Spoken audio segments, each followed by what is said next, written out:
Well, I'm Bob. We're back again on the 49 F1 project with the 460 and the adapted 6R80. Well, as you can see, pan this thing, you can see we got quite a bit of progress. The entire serpentine belt setup, headers, motor mounts, modified rack, steering shaft, radiator, cooling fan, all of that's done. We start pointing out what we had to do to get some of that done. It was not one of the other segments. I said, "Oh, this should go easy." Yeah, well, that didn't happen. Kind of didn't go easy at all. But you can see that. Let's start with the serpentine belt setup.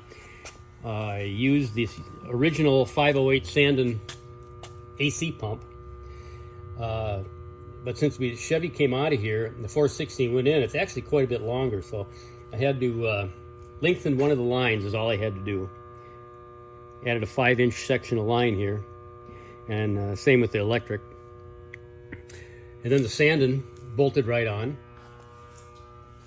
One thing they did not send was the pulley, so I had to order a pulley separate and install it on the Sandon pump. One other thing they did not send, it's pretty basic kit, you know, and that's okay, I guess. But I had to buy an alternator, so I got the, there's a lot of electrics on this truck, you know, airbags and whatnot. So I ordered the 150 amp Power Master. Thing kicks out 103 amps at idle. That really comes in handy when you got a lot of electronics and electrical devices on an engine. One of the nice things is the starter is right where the old starter was, and it's the exact same style. You know, it's the, what they call it, the XS or something like that. But all the wiring for the starter is going to go right on, no modification, because it came right off the exact style of starter. Since the alternator is a lot further forward, all that wiring and the wiring to the radiator fan switch, that's all got to be lengthened. So I got a bunch of work to do there. If you look, you can see how the header's really clear and nice. I mean, it looks like I built the truck around the headers. I didn't. All right, more of the same on this side. You can see that the power steering pump also did not come with the serpentine belt kit, but they did give us a pulley, and they didn't give us a belt either. So anyway, I got all that done, and what I had to do was I took the cover off and I welded an AN fitting onto the return line, and the other line, it's set up. You can see on the rack, I wanted to go with all AN lines, so I've got the two fittings. You can buy them from several people.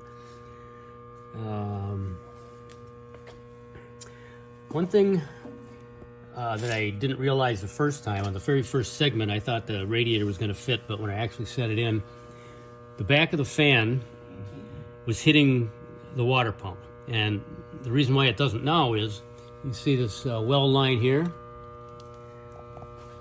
All right, well, then look down here. You see the weld line in that shroud showing you the 4 inches that we cut off and then re-welded back on just to shift the fan up. And also the bottom of the radiator, you can see it has, this is where the outlet used to be. So we plugged that, and then I moved the drain plug. So it was a lot of work on the radiator. And then another thing I did on this side while I was working on this thing, this truck was built by somebody else, and they had everything hardwired. Well, what I'm doing here is I'm cutting the hardwire out, and I'm putting these weather pack connectors in everywhere. So the next guy that takes it apart can actually work on this thing. So you want to take the radiator out, you just disconnect the thing, pull it apart, lift the radiator out. You don't have to cut wires or unbolt wires or do whatever you got to do. I did the same thing here on the front end, the front clip. It's got a fiberglass flip front on it. So I put this for the lights. I like to be able to just unclip the stuff, clip it back in. Since I work on a lot of stuff, I build it to be worked on. And then the serpentine belt setup had the belt running straight from this pulley to the top of the AC pulley, and well, that would have run right through the back of this. So I had to make this whole setup, this whole idler pulley setup, tensioner, everything on here. But you can see how that clearances it, so it's all close. but it's plenty far away where even with engine vibration and frame flex and things, it's not going to hit. It's a good half-inch away from everything. Some of the other stuff on this side, I mentioned I was going to put a double pulley on there, or a double U-joint on there, and I did, and that works out real nice. It was, like I say, it was really tight. You can see the clearancing on it. We're probably talking 3/16 of clearance everywhere around. There's nothing actually touching anywhere. Even with flex, it'll clear. A lot of little dumb things for clearancing too, like this airline for the front bag.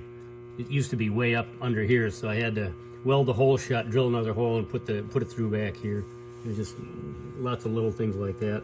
I think that's all from the top. I'll raise the truck up and we'll take a look in the bottom. Well, here's the bottom side of some of the stuff we were just looking at.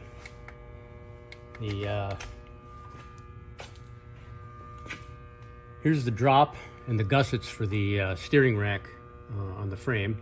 You can see how much we dropped it down here, about 1.5 inches. I still have gusseting to do down here.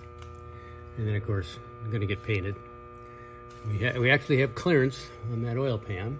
And you can see the transmission adapter again between the engine and transmission, how that works in there. There's the Power Master starter. All the wiring's just gonna hook right up just like it was on the other one. That didn't move any.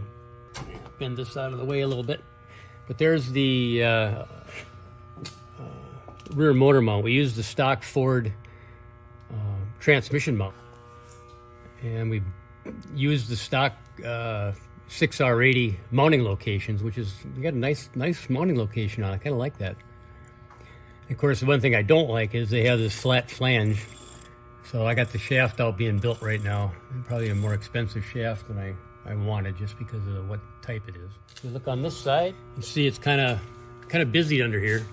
We got the brakes right next to it. Now I'm using the stock F150 6R80 bracketry and linkage. And what I did is I bought the